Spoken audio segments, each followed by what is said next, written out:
Hello, internet friends, and welcome back to another episode of Go Ask Alice, the show where we jump down random internet rabbit holes and bring you wonderful factoids from our adventures in Wiki Wonderland. I'm Drew, and I make funny voices in my car when I'm alone. I'm Lindsay, and I make my soda stream beg for mercy. Me too. And I'm Sarah, and I have a collection of ceramic cactuses. This is the show where we wander around the internet, starting from the same Wikipedia page every week. We just kind of go into procrastination mode, and we click around until we find something that we cannot stop reading. According to us, metrically interesting is reading 2 paragraphs or more, and once we have found such an article, we are beholden to it, and we have to introduce it to each other every week and to all of you. So before we get started, let's start with our weekly question. So not only do I want to hear from my lovely co-host, but I want to hear from you guys on Twitter as well. So this question is, what flavor of ice cream does not exist but absolutely should? I'm going to go with Lindsay first because she seemed very excited by this question. Okay, I don't know about excited, but I feel like passionate. I soul searched for this question because when I was a kid, my favorite flavor of ice cream was cookie dough. And I don't know. Yes. I don't know if I ever had this or it just existed in my head, but I mean like cookie dough without any chocolate chips, like just cookie dough. And for whatever reason, if there were chocolate chips in it, that doesn't count. That's not good ice cream anymore. So I wanted just vanilla ice cream with cookie dough and no chocolate chips. Thank you. That is very specific, but it also sounds really, really yummy. Yeah, I feel like kids just need like the sugariest, grossest abomination possible. Not that chocolate, for some reason, chocolate makes it healthier in my mind. I don't know. It's just giving it all of the fat. I don't know. Okay. That is amazing. Okay, what about Drew? I would say, something, how there's always that green chocolate chip? Not chocolate chip, green, like the mint chocolate chip.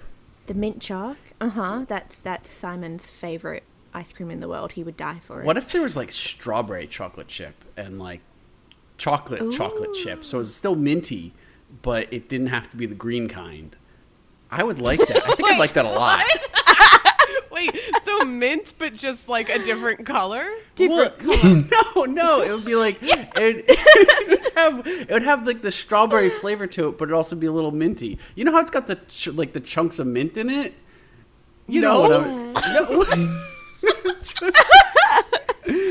Strawberry mint sounds disgusting.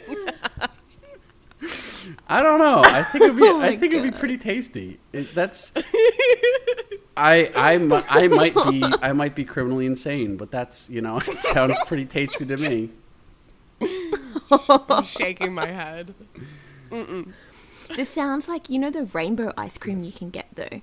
Everyone's convinced that it has different flavors, and then when you're an adult and you realize when you eat it with your eyes shut, it's just vanilla. Have you noticed that? No, I haven't.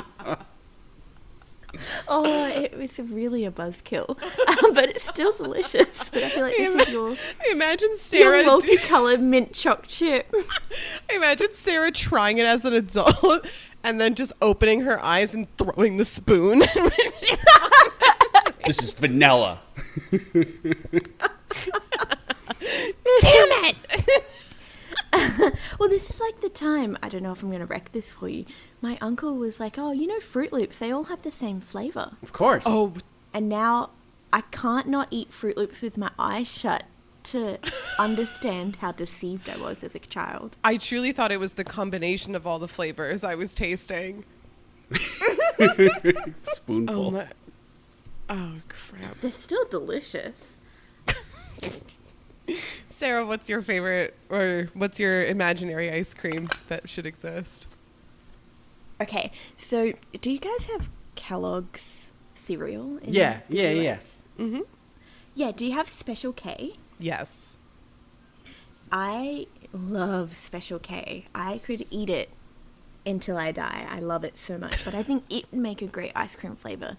The Special K ice cream. Wait, just like buy it.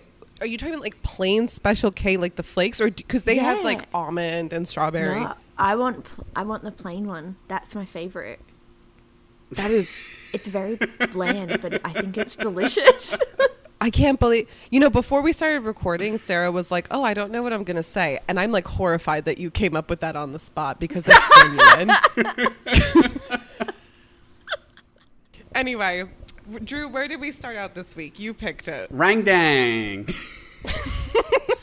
Do you want to tell everyone what rendang is? It's an Indonesian spice. It's probably pronounced Rendang. rendang, but I like rangdang. Drew really liked saying rendang. How far did we wander? I took 19 clicks. I counted. Holy moly.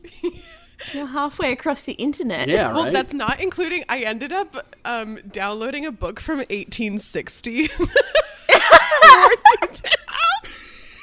And then I called a friend of mine who has a PhD in this. So I went, Oh my I God. went like You way went all off. in. Wow. I went hardcore with my topic. Oh my God, I'm so excited. I think I did maybe like 5 or 7 clicks. Not too many. I did 3. Oh my God, Drew. Oh, wow. I went to, well, let me preface this. I went down like 6 different rabbit holes and couldn't find a thing, and then Yeah, and I did too. Yeah, For you. for me. And then all of a sudden, I just like got in a Zen moment and did 3 clicks, and I was like, I like this topic. You let can't the wiki wait. speak to your soul. Yes, I did. Oh my God, instead of like the Ouija board, it's like the wiki board. The wiki board. Oh my I God, think that's I would trust that more. that's our t-shirt. The wiki The board. wiki board. Oh my God. I like You it. heard it here first. I love it. Okay, so where did we end up? We started on rendang. Drew, this better be more interesting than Chinese spies. I ended up on the history of beer. Okay. Oh, very cool. That is interesting. What about you? I landed on the word genius, Oh, wow. That's but it's not what you think. okay. I'm very excited to hear about it. And I landed on something called a Lazarus taxon. Oh, hell yeah. I'm into whatever that is. So where to start? Should we get drunk first? I'm Start into with it. the beer? That was clever. Yes. So the history of beer. So as I said, it took me 3 clicks to get here from Rangdang. I had to include it. Just so I could- How'd you get there? Rendang. Dang. So I got it from ice shipping, which of course in the past all cooling was done through ice, and that links me directly to beer, of course, because you got to have ice cold beer. And I didn't even know that they shipped things with giant cubes of ice. they just used to ship giant cubes of ice to like store in your little storage house, your little chill house. That's actually And the then- region, makes the region of sense. Syracuse, or also where Drew and I went to undergrad in Colgate. There used to be ice farms, which were quite literally like places wow. where they would like harvest these giant blocks of ice. And then just transport it. Oh, that is so cool. Yep. Literally. Very, Very cool. cool, yeah. Boo. Boo. Bad. No, we can't both be. No, because it would Great be job. 2 against 1. Great job. Okay, yeah, you have to support. Okay, sorry, continue. So what I was interested in beer was the history of beer, because it's one of the oldest alcohols produced for consumption. And as I said, I'm not super interested in the brewing process or any modern beers. I just really wanted to like find out what person went like, I could boil this shit, cool it down, let it sit for a while, and drink it and feel great. And so that's where I started digging. And so let's begin with the etymology of the word beer, just to start it out. Yeah. So in early forms of English and in the Scandinavian languages, the usual word for beer is just the word ale instead. But the word beer comes to present day English from Old English bjor itself, from common That sounds fancy. from common Germanic. It was found in Western Germanic and Northern Germanic dialects such as Dutch and German. The word beer, It's like the nose and then strips. old. It is. And then Old Norse, Bjor. There's a J in there, and I love it. Bjor. So the earlier etymology of the word is debated, like the actual source of it. So there's three main categories that they think it came from. So they think it came from Proto-Germanic, the buza, which is like brewer's yeast or beer dregs. The second one is that it's related to the word barley. And then the third one is that it was borrowed from Latin, the word to drink, a bibra. And so, Oh. yeah, so A bibra. a bibra. Let's go have a bibra. Bibra. That'd be a great name for a bar. Ooh, I like that. I like me that. at the Bibra. Bibra, yeah. We're giving away ideas for free right now. Well, right now it's free. We really are. So in Old English and Old Norse, the word beer did not denote the malted alcoholic drink that we're so familiar with, like ale, but instead was a sweet, potent drink made from honey and juices of other fruit other than grapes, and was much less ubiquitous than ale, and was more similar a drink to mead or cider. And it is believed that this form of beer would be served in a kind of like tiny drinking cup that was sometimes found in early medieval graves. Oh, And this is very cool. This sounds more like my type of beer if it was more like mead or cider yeah, it actually, rather than like an Yes. ale. yeah, because it's very potent, they said. So I don't know. I feel like that would be kind of cool. So in Is that how people ended up in the grave? I hope not. We'll get to that. Okay, we'll get to it. So dun dun. Foreshadowing. So in German, the meaning of beer. So this is where our meaning of beer actually came from. Expanded to cover the meaning of ale before our earliest surviving written evidence. So a German hopped ale became fashionable in England in the late Middle Ages, and the English word for beer took the German meaning, and thus English beer during our period is denoted as a hop malted alcoholic drink. And so beer and ale kind of became synonymous because the Germans were like, it's the same thing. So, you know, I never thought that I had that question until this moment. yeah. Like, beer what's and- the difference between what's beer the and ale? Beer and ale. Yeah. Well, there you go. The Germans kind of put those together. So a beer used to be a very potent drink versus what it is now. So that's where the word beer came from. Now let's dive into where beer actually came from.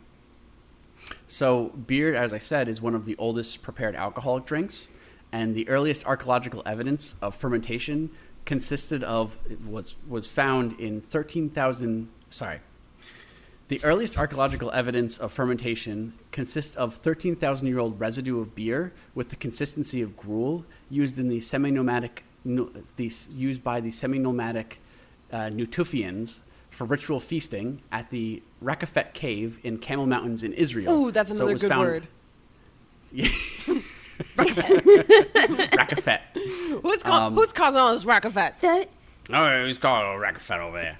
That's what I'm going to say to my cats. What do you think this is? Rakafet cave? Rakafet cave? Camel Mountains? Camel Mountain? Hey, wait, the Israel? I pay rent here. This isn't Camel Mountain. Sorry, continue. So there's. I was looking at my cat and pointing while you were talking. I was like, "That's you. He's talking about." did he react or was he just like, yeah, whatever? It's another She day. just aggressively put her head back down, started sleeping again. Aw. Precious BB. So there's evidence that beer was produced in another one, Gobekli Tepe during the pre-pottery Neolithic era. So that's 8,500 BC and 5,500 BC. So it's between those two times. So the earliest clear chemical evidence of beer production from barley dates back to 3,500 BC to 3,100 BC from the site of the Godin Tepe in the Zagros Mountains of western Iran. Awesome. So it is possible, but not proven, that it could date back even further than that, back to 10,000 BC, where cereal was first farmed. That's amazing. So beer is super old, People have been getting drunk for a while. and So actually, so beer in recorded history, there's a part where let me get to this. So beer is recorded in written history in ancient Iraq and ancient Egypt, and archaeologists speculate that beer was instrumental in the formulation of civilizations. Instrumental in the formulation of civilizations. Yeah. Wait, hold on. Is that what separates Was man it? from animal? Is that we get drunk? Beer, yeah, exactly. So approximately 5,000 years ago, workers in the city of Uruk, which is modern Iraq, I guess you could see that, were paid in volumes of beer and not money. They were paid in volumes of beer. During the building of the Great Pyramids in Giza, in Egypt, of course, each worker got a daily ration of 4 to 5 liters of beer, which served as both nutrition and refreshment. Holy crap. And that was crucial to the construction of the pyramids. Beer is crucial to the construction of the pyramids. Holy shit! So they built the pyramids while drunk and tipsy. Yeah, well, And they are perfect triangles. That's incredible. so I'm amazed, and not some like half like weird shape that's falling over. Yeah. So some of the earliest Sumerian writings contain references to beer. Examples include the prayer to the goddess Nikas. That's not right. Ninkasi, that's the one. So include a prayer to the goddess Ninkasi, known as the hymn to Ninkasi, which served as both a prayer and a method of remembering the recipe for beer in a culture with few literate people. So they were trying to remember how to make beer, so they made a prayer to basically to remember how to do it. And then, I don't know if you remember this line in Gilgamesh, but fill your belly, day and night, make merry, was recorded in the Epic of Gilgamesh, of course, by the alewife Siduri. And in May, it may have, this may be a reference to actually the consumption of beer. And then we have the Ebla tablets, discovered in 1974 in Ebla, Syria, showed that beer was produced in the city in 2500 BC. And then now to China, a fermented drink using rice and fruit was made in China around 7000 BC. And unlike sake, mold was not used to saccify the rice, which is a different form of fermentation. And the rice was probably prepared for fermentation by chewing or malting. And then we get to India, and during the Vedic period in India, in ancient India, there are records of consumption of beer-like substance called sura. And then Xenophon noted that during his travels, beer was being produced in Armenia. So beer is literally all over the world and is being independently created all over the world, which is just a nuts thing to me. And truly, beer is the formation of civilization. When you consider that we are like all extensions of nature, it's just very funny to me that nature was hell bent that we make beer. Yes, exactly. Yes. I did this, you'll finish it. Let's go. And that's how mankind goes out. In a drunken stoop. I love it. Yeah. Wow, that's really fascinating. So wait, did I hear you correctly before that you is said that awesome. people chew, like in other parts of the world, will chew the beginnings of, or Yes. Did, Start the fermenting process through chewing. yeah, that is, Oh my god. So they would have like a communal chew and then they would spit it into a bowl? Yes, kind of. like, Oh, don't like at that. first I was grossed out, but then I started thinking that that's actually beautiful. That like, Oh my. no, like, Your inner hippie is coming out. I love no, it. that this is a man-made process that has to be started with our enzymes, and that it just like went back in. It was just like this reciprocal relationship of like we are creating it with our enzymes, and then it apparently fuels us to make the pyramids.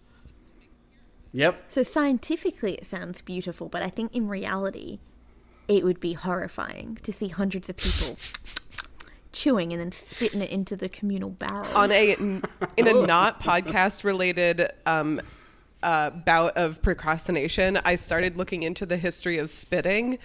And Oh my god, what did you find? it's so I had found that, you know, the like spittoons in like old time. Well, actually, maybe you don't know. Like, Yeah, oh, yeah. okay, yeah, like old timey kind of Yep. like you're chewing tobacco or whatever, and like you're in a bar and you spit in a spittoon. Well, so first of all, people would spit into these, and it would just be full of spit. But then, second of all, very poor people traveling would go to taverns and bars and saloons and be like, "Can I sleep on your floor?" And so they would sleep among the spittoons. But then also it was so common that there would be rags hanging from the bars, and people would wipe their mouths with these rags, and then these rags were never washed. And so disease spread like freaking crazy because of spitting. Yes. And so to like combat this, I don't think people really knew so much about like germs back then. So they just outlawed spitting. Yeah. There you go. That'll do it. So yeah, that's my tangent. That had nothing to do with this. It was a great tangent, though. I'm very, very happy we went on it. I'm kind of embarrassed that So- these are the things I look at. Yeah. Yeah. So beer was spread through Europe by Germanic and Celtic tribes as far back as 3000 BC. And it was mainly brewed on a domestic scale. So, of course, so you wouldn't actually have a communal pot. This would all be brewed, in your home. Your family pot. Yeah, your little family pot. So that's not as gross. Nice. And the product the early Europeans drank most likely would not look like the product that we know as beer, but because they had outside of their basic starch source, the early Europeans contained fruit, honey, and numerous types of plants, spices, and even narcotic herbs that they would add to these beer recipes, and that's how they would produce beer, which is a little different than what we have now, to say the least. But one thing that they didn't contain was hops, which was added later. That's around 1822 is when hops were added to beer first. So in That's so recent. more recent than beer. It's like basically now when you think about the age of beer. Yeah, honestly. Yes.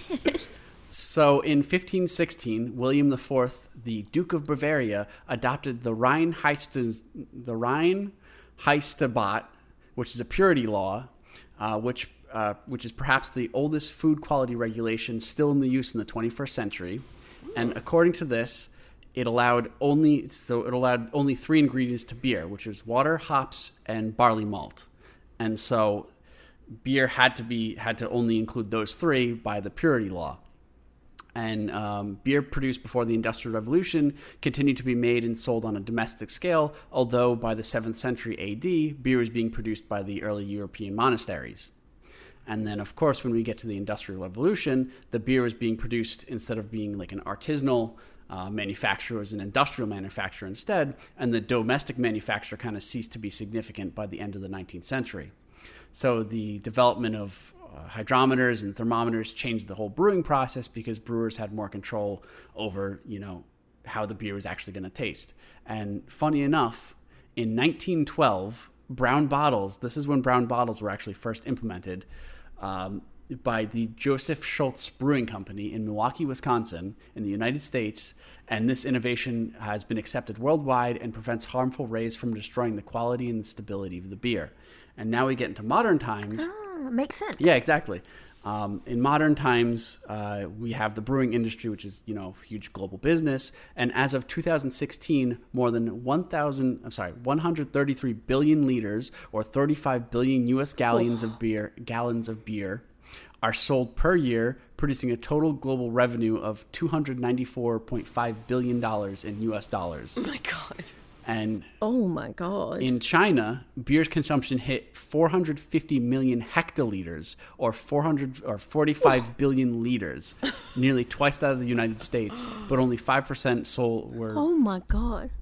So this is a huge industry, and one thing that was recently published was a study that suggests that decreases in barley production due to extreme drought and heat in the future could cause substantial volatility in the availability of price of beer. So climate change is coming for our beer, which is unfortunate. This is how humanity ends. It's going to be a war over the barley for beer. Exactly. It's going to be I predicted it. I first. love There you I love go. how we've been like warned about clean water for years, and I do feel like the barley thing is going to mean more to people, but I think I'm very Then- pessimistic. No, I'm with you though. So yeah, beer turned out to be super important when it comes to civilization. I didn't know. I thought it was just going to be like, oh, a few people produced it, but no, it's like produced literally all over the world. And I just like found it so funny that it was like, created at so many different times and discovered by so many different people. But you know, it was just in the end, it was just, you know, created to make you feel good. And, you know, I guess alcoholic fermentation is an inherently ubiquitous kind of thing. And so I think it's just so cool that beer was, you know, created all over. So yeah, that's a little brief history of beer. That's awesome. I think that's amazing. Thank you. That's problem. more than I I've was- ever known about beer. Yeah, that is more than I ever thought I would know about beer. It's awesome though. Yeah, it was really interesting. And I got to it and I was like, I have to write on this. Like beer is so present that, you know, who knew it was going to be what, like 10,000, 13,000 years ago that it was first produced, that like the stuff we're still drinking is still, you know, was produced way back when. Like you said, like the process of it is also, it's not like it just shows up, like it's kind of involved. So that's Yeah. really cool that like, you know, even before modern humans really, I don't know, it's like, to me, it's like a feat of engineering that happened very early on. Yeah. Well, how do you even discover that back in the day?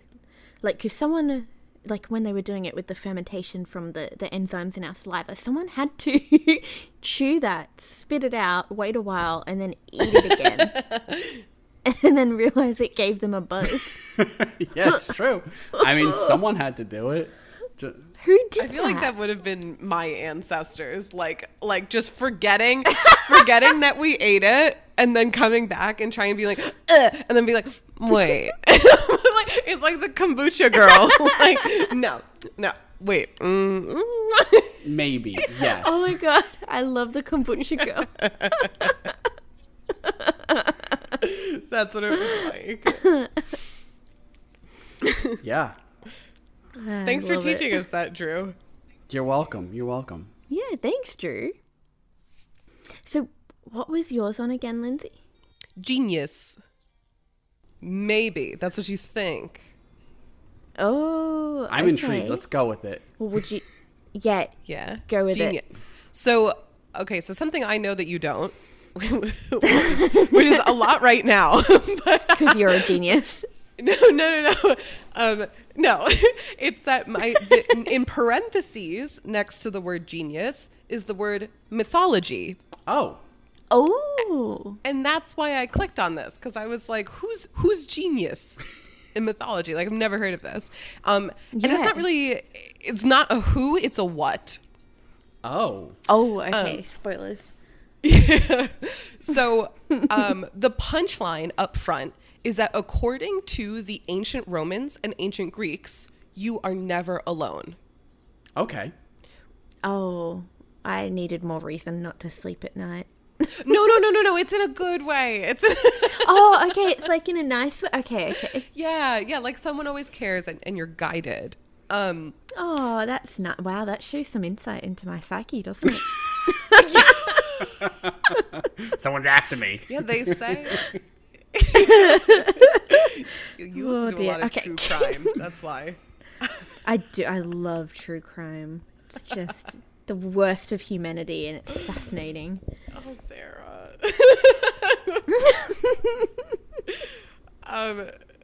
Okay, the truth of it is that you're always guided and accompanied by your genius. Oh And my god. you have every individual has a genius. And this is like if I was to describe it with like modern terms, or even like, you know, like Catholic terms, honestly, I would say this is something that's like a mix of like your guardian angel, but with kind of like the best version of yourself, like your highest, most ascended form, like the purest form of you that basically came straight from the divine, but is not human. Oh, wow. So it's almost like your soul, but better. Yeah, because it's weird. It's like it has this external quality, but it is you. That's really cool. I like that idea that you're always followed by the better you. Yeah, and it's what was fascinating to me was that the ancient Greeks and the ancient Romans kind of like thought of divinity, because of course they were polytheist, but they thought of divinity as a whole as being kind of this realm or this entity that they were a part of, but still separated from as humans. And so the kind of attitude, to put it just like very roughly, the attitude was, well, I don't totally understand divinity, but I can venerate and respect the fact that life must have some divinity to it. So like, for example, on their birthdays, the ancients would offer like gifts to their genius, like wine, incense, flowers, kind of this idea that's like, actually, the quote that I lifted out of this book from 1860, I just love this phrasing. You are venerating the great unknown of yourself. Oh my. I like that. This kind of reminds me of like the modern day treat yourself. Treat yourself. Yeah. And it's, it's kind of saying like, hey, there's something special about you.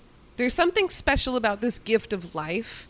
And every year on your birthday, for example, it's a great time to stop and reflect and give offerings to whatever it is that connects you to divinity.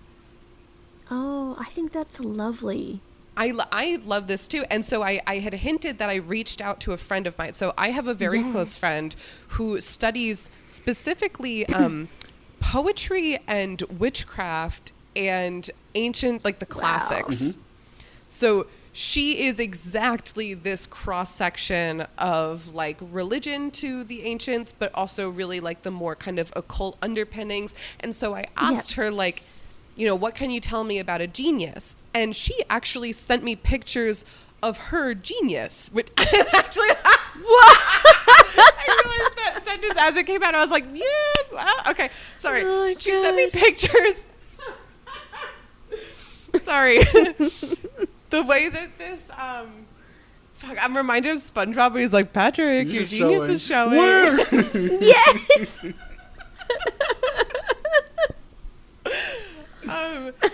The way that this was kind of like physically represented was that men would have a statue that kind of seemed, it's a bit like Zeus, and then women would have one that's a bit like Hera-ish. Okay.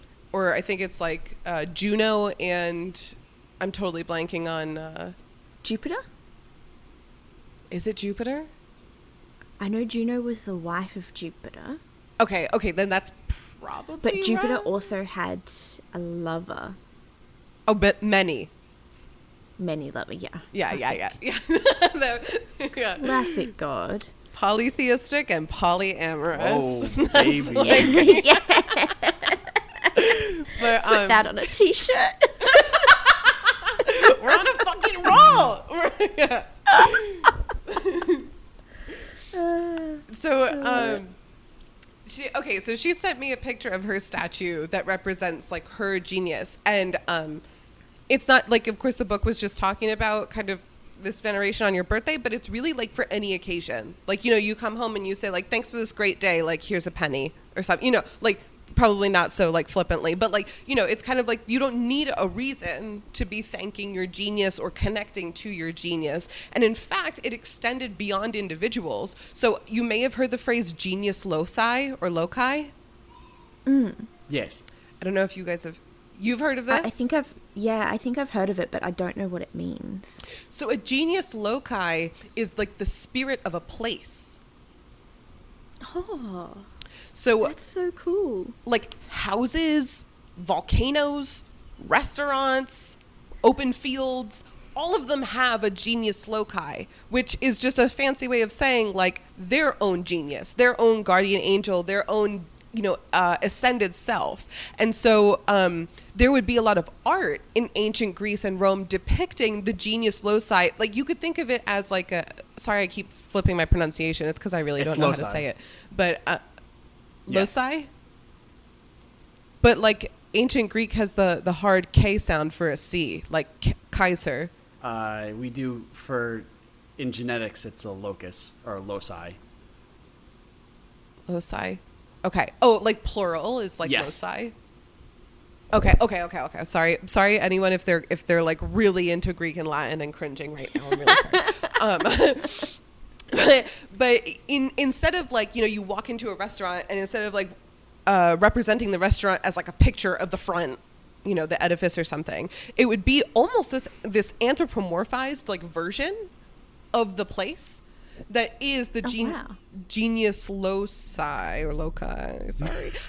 And so I wrote down like a little like how to spot a genius. Like what does this look like actually in art? So sometimes it takes the form of a serpent because this is like renovation or new life, like shedding of the skin. And so I guess maybe connected to this, or I should have said before, is that the power of a genius is to produce life. It is this life-giving force that's to you or to existence of a thing or a place, really any noun, right? And so these things would otherwise be inert and have no influence until the genius shows up and instills life, or until the work of the genius has commenced. Oh, okay. That's really cool. I like that it applies to places as well. Like some places give you life or give you meaning in your life. And it's right, and it's not always like human centric kind of a thing. It's like it has animals or places kind of have a protecting spirit simultaneously. So it's like you need to respect the genius of the place that you're walking into. Oh, that's so nice. Like it's a respect for existence. Yeah. In a way that to me kind of right off the cuff says there is something, everything about existence is this divine miracle, so to speak. And so we should respect the spirit of a place, of an animal, of a person. And some of the other, sorry, to get back to the list that I derailed myself from, some of the other things in works of art are like winged beings. So to me, this like reminds me of like kind of like a guardian angel sort of a thing where it's, again, the ascended self. A youth dressed in a toga, which to me is like all of Greek art. Oh. Yeah. But I guess, more specifically, it's like if a youth is holding a cornucopia. So this idea of like potential or teeming abundance of life. This just remind me of like toga parties. Yeah. You happen in the what I US, was don't- thinking. Yes. Oh my god, it just Where is reminds me that of like a worldwide? toga party where everybody is young and really dumb. Yeah, you're showing your genius that way. But if we were to take a photo of it and like turn it into some like art that looks like it's from ancient Greece, people would be like, yes, the wise. Oh, yeah, yes. What veneration takes place here? Lots of drunk teenagers. So, of course, the question for me, at least, that came from all of this was like, okay, how does this actually become genius the way that we use it today? Yeah. Because, if someone calls you a genius, if this is your definition, like that's a massive compliment Yeah, 100%. to be like, That is a huge compliment. you're genius. the most, you're the most ascended being you could possibly be. Like you're a step away from the divine. Like that's awesome. But actually, it's a fairly modern term. I was very shocked. Like I didn't want this information because I wanted to live in the world I created. The like over romanticized one. So if you take the word genius as I've described it, but you also conflate it with the Latin noun ingenium, which means an inborn nature or talent. Oh, okay. So if you combine genius, the way I've said it, and ingenium, inborn nature or talent, then you get somebody who is naturally gifted with a divine sense. Okay, I could see that. So it's not Okay, so, necessarily...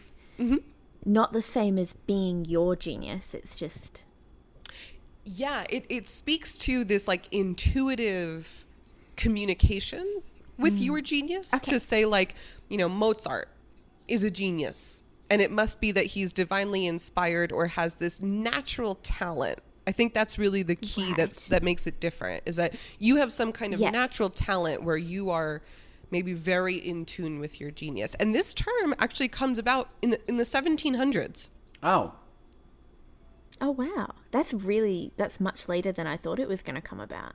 Yes, me too. now I'm disappointed. That's why I know I wanted to leave this behind. But I wanted to just like end on a quote that I thought was really nice.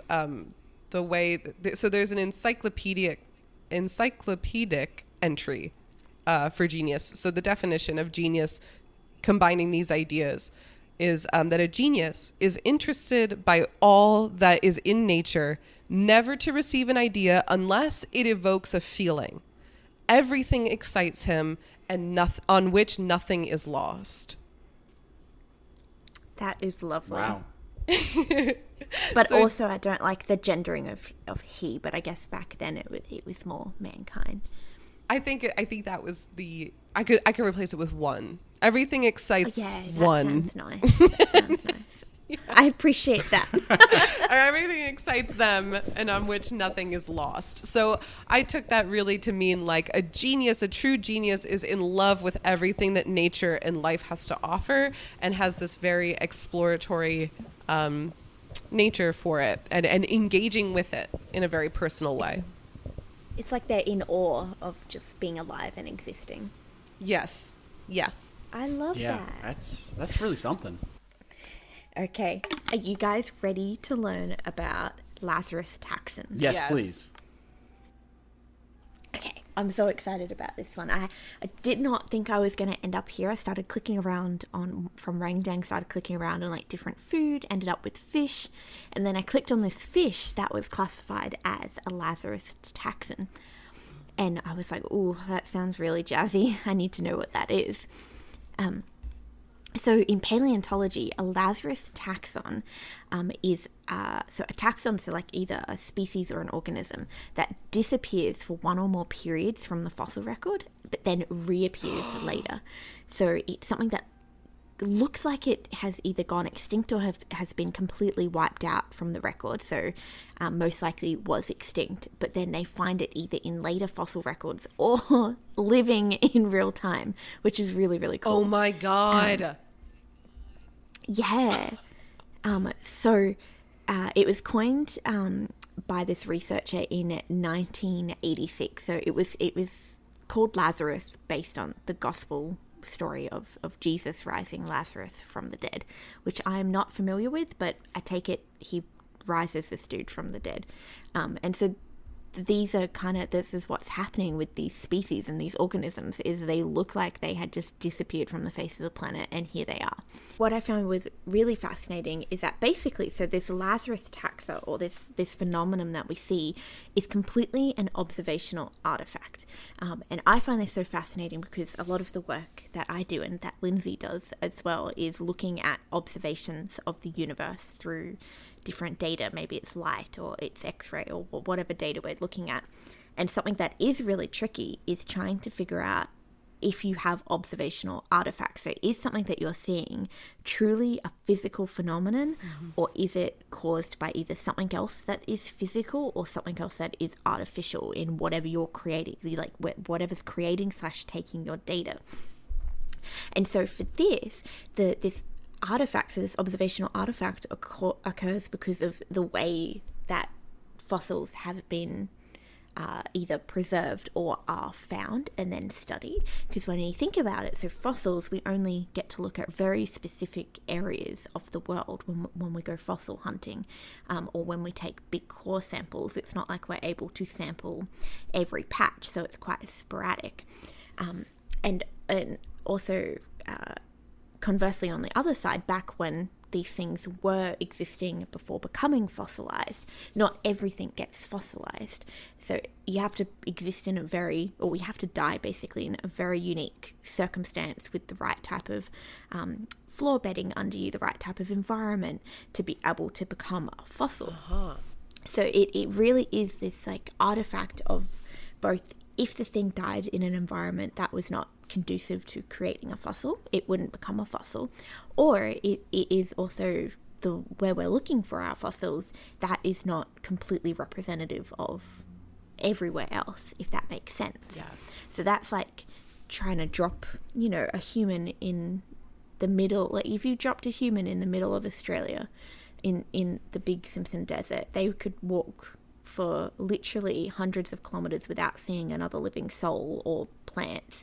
And they might just, come to the conclusion that there is nothing living out there, but it's the place that they've been put.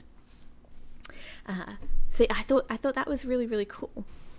That's fascinating. So are there examples of how this has happened before? Yes, I'm so glad you asked. I have 3 examples of my favorites that I really liked. So we're going to start with the Leo Tang rock rat. Okay. Which, if you say that 3 times fast, it turns into gibberish. So he's really cute. I'm going to send you a link to him because I clicked on him because he's pretty dang cute.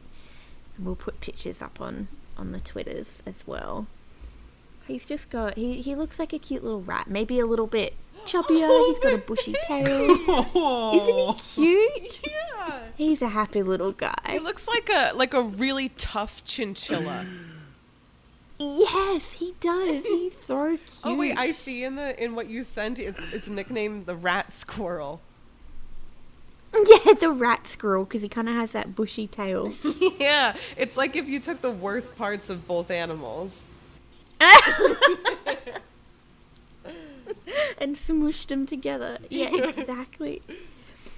So he got his super creative name of rock rat because he lives in, they live in limestone. So they can burrow in this like very like softer rock and kind of live in these rock faces. And so because of that, they are in several fossil records because of the environment, very great at creating fossils. But until very recently, they were thought to have gone extinct about 11 million years ago. And that's where they kind of drop out of the fossil record. They're not seen anymore, so we just assumed they were extinct.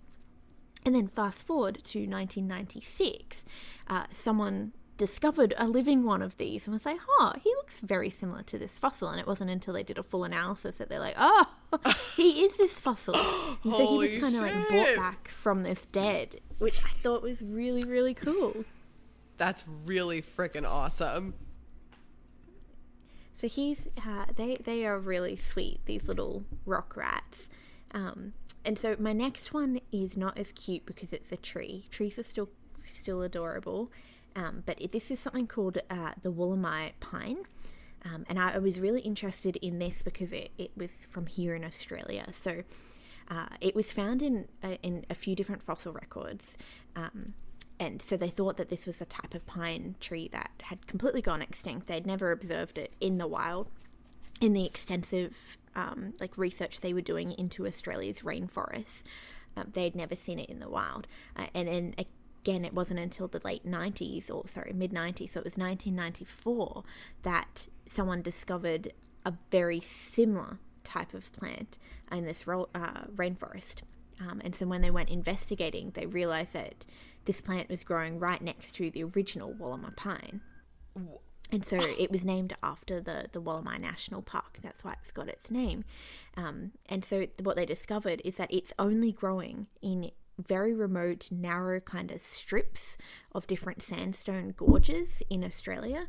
And it only grows within like about 150 kilometre radius. So a very small radius that it grows in compared to the rest of the world.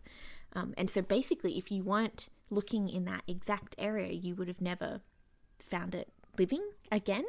Wow. And it would have always considered to be extinct, which I just thought was really fascinating, that you have to basically stumble upon it in the middle of nowhere to be like, that does exist. But it's also amazing to me because trees are just like so much bigger than a human. Like I could understand like losing something small. Like losing the rat, for example. Right. Fair enough. Or some kind of bacteria. But like when it's a whole fucking tree, it's like, who missed this? Who didn't do their job that day? Yeah, it's clearly been here for years. For millions and millions of years. And it's not like it hides at night. Like, how did we miss That's it? true. Yeah, right? They don't run away. doesn't move much. It's amazing to me. I mean, like, you know, I get it. It's like remote regions, but it's also like, that was a whole fucking tree. There are multiple trees. They're not moving.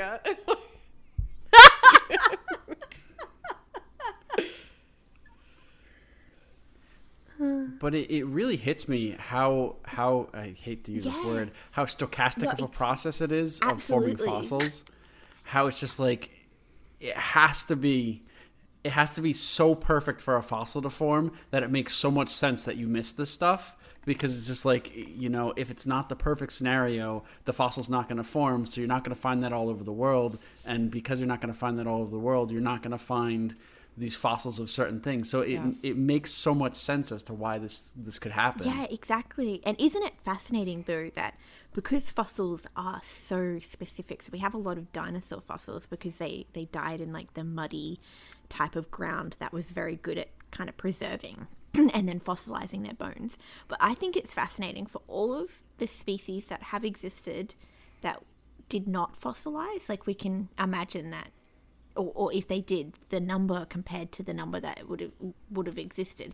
Like there has to be some percentage of life on this planet that we will never ever know existed because it is not in some recordable record for us to find, which I think is amazing. And then it's also like, you think to the way future, you know, if we don't destroy Earth with our climate emissions, like what will Earth look like in 1,000,000 years, and what are all the things that we just take for like granted today, like I don't know, like a giraffe or a llama.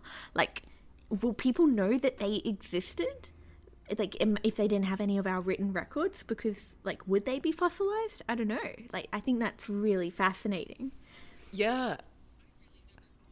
I really never thought of fossilization as a delicate process. I just thought of it as like, to me, like the rarest element would be something undisturbed for so long. But then when you start to factor in, you know, like the materials that have to be nearby, or even probably like the pressure that's needed to actually like create an imprint or anything like that, like it gets so rare that I'm like, how do fossils even exist? Like, it's just kind of like an amazing thing. How does a leaf make an imprint in a rock? You know, it's like, that's incredible. So yeah, it is really very interesting to think of the things that we just take for granted every day that that really could have no trace whatsoever because of the climates that it's in, just simply. Yeah, I think that's amazing and kind of mind-blowing to think about. So I've got one more example of a true like Lazarus taxa. So this was found in fossil records and then rediscovered living, and this is called a bush dog, and these are found in Central and South America, and they too are also very, very cute. So let me send you the link, and again we'll put pictures up on the Twitters. Look at that little face and the little tail. He Yeah. looks It's like a dog red panda. or he looks like a cat that you got wet. Exactly. He's angry. He's an angry boy. So sweet. So they're not huge. They are quite little. But again, they were found in a few different fossils and thought to have gone extinct. He's wearing boots. Yeah, he looks like he is wearing little booties. Yeah, sorry. That's okay. I got love boots. dogs with boots. So yeah, thought to have gone extinct and thought to have been one of the ancient relatives of modern day doggos that we have, until in 1843 one of these researchers identified him again, but they didn't realize it was exactly the same thing, so they put it down to a different species, and same genus but different species. And then a few years later, they realized in the 20th century, so 50 or so years later, that this was actually the exact same taxa as the original fossilization, which I think is so cool. How do you make a discovery like that? It's like I'm imagining, those like true crime kind of things where like somebody's standing in the store and then it's like breaking news, this person like is a murderer on the loose, and then you see like the person at the cash register is like the same face as the person like on the TV screen. That's my worst and fear. you're like oh my god, that's you. But then like who the fuck is like walking around with a fossil and then they see this animal and they're like, wait a minute, that's you. Yeah, and you have to do such like to identify a fossil, you got to break down all of their different like bone structure and have a look at the living. Well, it's not living anymore when you've got it in the lab, but you have to look at the living thing that you found and in detail. And it's really fascinating that they can, especially before we had like gene and DNA sequencing, to be able to confirm like species relatedness back in the early 20th century. I think that's also what's kind of amazing is that you have to have this present knowledge in your mind of what this animal is, but also you've kind of got to have it right, because what if there are modern day dinosaurs running around, but because we don't draw dinosaurs with feathers, we don't realize that what we're looking at like is still running around, like I don't know. Blow your mind. Chicken. I Chickens know. are basically modern day dinosaurs. Oh, Because I know. their little feet, they have everyone should Google a chicken foot compared to a T-Rex foot. They have the exact same bone structure bar one bone. Like, fascinating. I love thinking of little T-Rexes just being giant fluffy chickens with teeth. With teeth, yeah. Big on the teeth. Big on the teeth, aggressive chicken. But it's like, I don't know, you need to have the idea in your head so right so that if you saw this thing, you'd be like, that's what you are. Yeah. Yeah, you really I do. could never have done that. I'm a bad scientist. I don't remember things.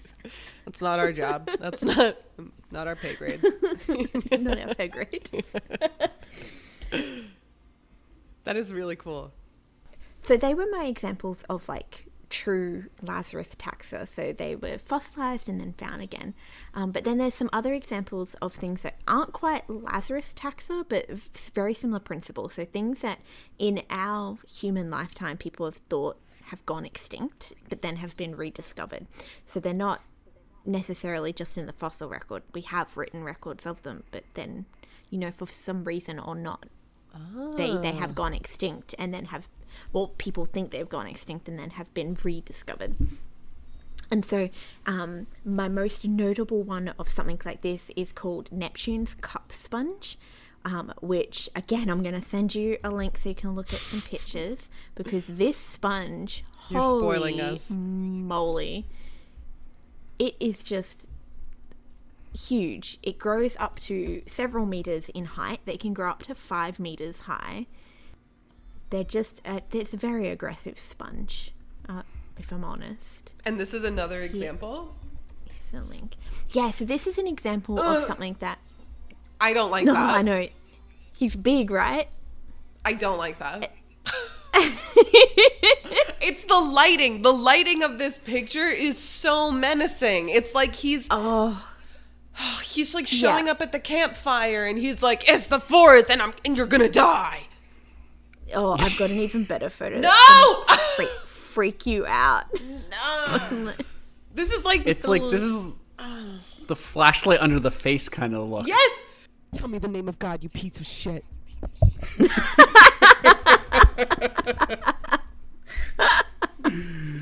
Oh. Her hand is in its mouth. Isn't it nasty? Big sponge. And then there's like a phantom human behind it. That's it. There's a phantom That's child. that's its genius screaming for mercy.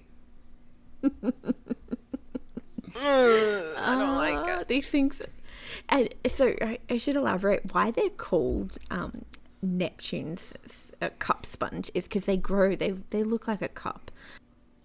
Yes. I'm about to send you another I one. could It see just it, looks yeah. like a giant freaking goblet made out of sponge. So they kind of look like a goblet or I a don't cup. like that. No, well, you don't like it, but in the early 20th century, people freaking loved these things and they wanted them as like a collection item because they were so weird and bizarre looking. They wanted to put them on display in their homes, which terrifying if you ask me. And so they thought that they had been farmed to death in the early 1900s because people were harvesting them to display their creepy asses. But in 2011, lucky for us living people, they started to find them again off the coast of Singapore and Thailand. So that can haunt our dreams forever, that we might one day run into one of these giant sponges. Oh my God. I can't. Yeah. So that counts as part of the classification. Yeah, it's kind of like a loose classification because it was thought to have gone extinct and has come back, but Yeah. we have record of humans seeing them. That's really cool. Yeah, so that is the Lazarus taxon, and I'm just going to leave you with just a couple other notable taxons that there are out there that we didn't explore today. One is called the Elvis taxon.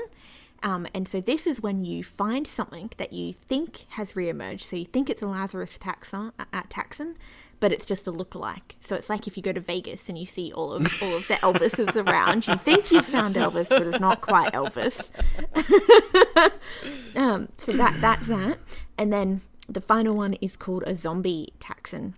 And so this is very cool. So this is something that was fossilized in a certain layer of the bedrock or of the earth, and then because of some disruption, so like maybe a massive flood or an earthquake or something that has disrupted all of that, the fossil layers, it has moved up in the timeline, so it resettles higher than it should be. And so these are things that look like they went extinct much later than they actually did. So it looks like they're kind of like zombies, like coming back to life. Oh, that's so cool. Which is really, really cool. Yeah. Yeah. And yeah, so that was my deep dive into taxons and scary looking sponges. That is amazing. That is super good. Thank you. We Yeah. had so much fun on this one. This is great. Yeah. Not that we don't have fun on everyone, but I was so surprised at where we all ended up. These are genuinely creepy though. I don't know. That one you sent looks like it's bats hanging down. Like it looks like bats on a goblet. It does. I don't like it. I'm gonna have to tag these on Twitter. Ooh. Imagine drinking beer out of it though. No. I feel like something's missing. I feel like I didn't say anything intelligent about Sarah's finding because I'm just so horrified. Like usually I say something that's like how this affected my Profound. life. Yeah. I'm like, I really hate the way that I think the same part of like someone's body that like feels good with ASMR stuff. Like I feel like the bad part of that when I look at these sponges and it has completely thrown me off.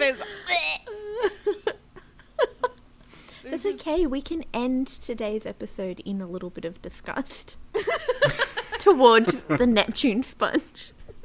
How am I going to genuinely muster up a thanks for hanging out with us? Oh my God. It was nice to see you for the last time. Please don't block me on Twitter when I share pictures. The Neptune sponge. Hold on, this is a little odd. Like the way that we all tapped into like ancient stuff this time. And we all started with rendang. Rang dang. I think we're the type of people though that do like the weird and the kooky, especially the older, like understanding history. Because I think we do have those science minds that are like, why the fuck does that exist? And want to know. I kind of love that with Wikipedia, it's like a little bit of a safe zone. So you can be like, oh, what's that? And click on it and know that you're not about to be like really fucked up as a result. Like, you can't do that on Reddit. You definitely can. Yes, no. You know, You'd end up very scarred. Yeah, so I kind of, which I'm now learning because I've never been on Reddit before, but I really like that, like with Wikipedia, you can just so innocently be like, oh, I would really like to know what that is. Click. And just nowhere else on the internet is so kind. Yeah. I guess that's me appreciating the internet. I don't know. I appreciate you, internet. Doesn't really sound that That's an profound. awful place. It is. This should never have existed. I saw this tweet that was basically like, hey, if you're not doing well on Twitter, it's okay because you were never meant to hear the trauma and ideas of millions of people at the same time. Oh my god. Yeah. That's Yeah. so true though. Yeah, it is. And it's like, that's exactly why I feel overwhelmed on the internet. It's like, holy shit, I'm not supposed to know this much about so many people. Yeah, I'm feeling too many things.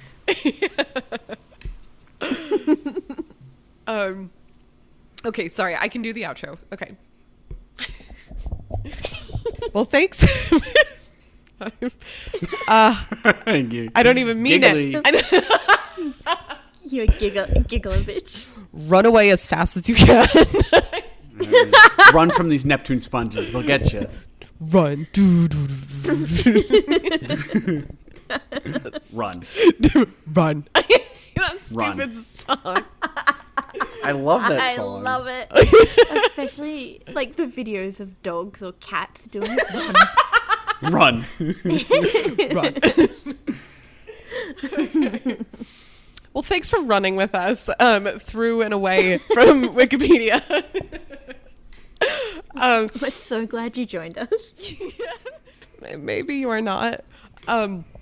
But yeah, thank you for spending time with us. Thanks for hanging out with us and killing an hour or so. And we absolutely want to hear the weird places you have end up and found yourself. So please shout at us on Go Ask Alice Pod on Twitter. Thanks for being around.